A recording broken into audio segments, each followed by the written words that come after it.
As you know, academics will be different in fall 2020. This section will explain several of the most important differences. Courses are being offered in person, in hybrid format, and online. If a class is virtual, all class activities will be online and the class may have fully remote students and on-campus students. Virtual classes may be synchronous or asynchronous. If a class is hybrid, the class will have both virtual components and in-person opportunities required of students who are on campus. These courses may have fully remote students and on-campus students. If a class is in person, there is at least one component of the course that requires in-person participation. Generally, fully remote students cannot take in-person courses. At the beginning of the semester, each course instructor will cover the details of the format with you in each course, including in some cases the schedule of when you can come to class in person and when you would participate remotely.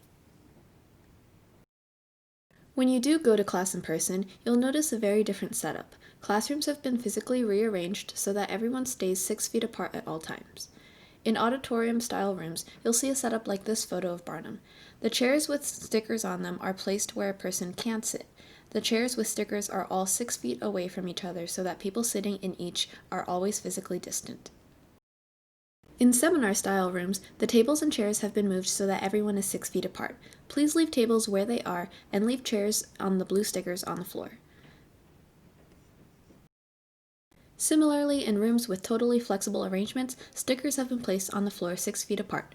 So when you are in class or otherwise using these rooms, leave the tables and chairs where they are and do not move them around. All students are expected to wipe down the surfaces used with cleaning supplies provided in the classroom. The faculty have approved an optional exceptional pass/fail grading system for undergrad students in the fall term. Graduate students will not have the exceptional pass/fail option. Exceptional pass or fail is a grading system that acknowledges that this semester will be challenging, and it gives undergrads an option to focus on their learning rather than their grades.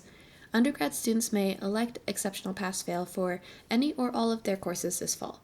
For those who choose it, a grade of EP will confer credit but with no grade points for GPA calculation and will fulfill all degree requirements, including those for concentration or major.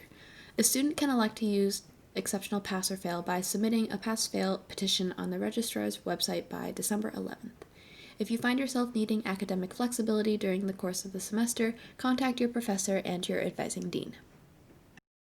The fall academic calendar remains as originally scheduled, including holidays and break periods. However, there are several points at which the academic calendar will be impacted by the pandemic.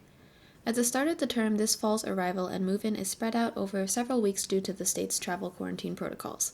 This means that many students who are participating in the fall term in person will be starting the semester virtually and then transitioning to an in-person course participation mid-September as they arrive and complete their arrival quarantine process. Course instructors will contact students at the beginning of the term with participation instructions. As we near the end of the term, remember that travel is strongly discouraged this term, including over Thanksgiving break. So once you arrive on campus, you should plan to remain on campus until you leave for break in December.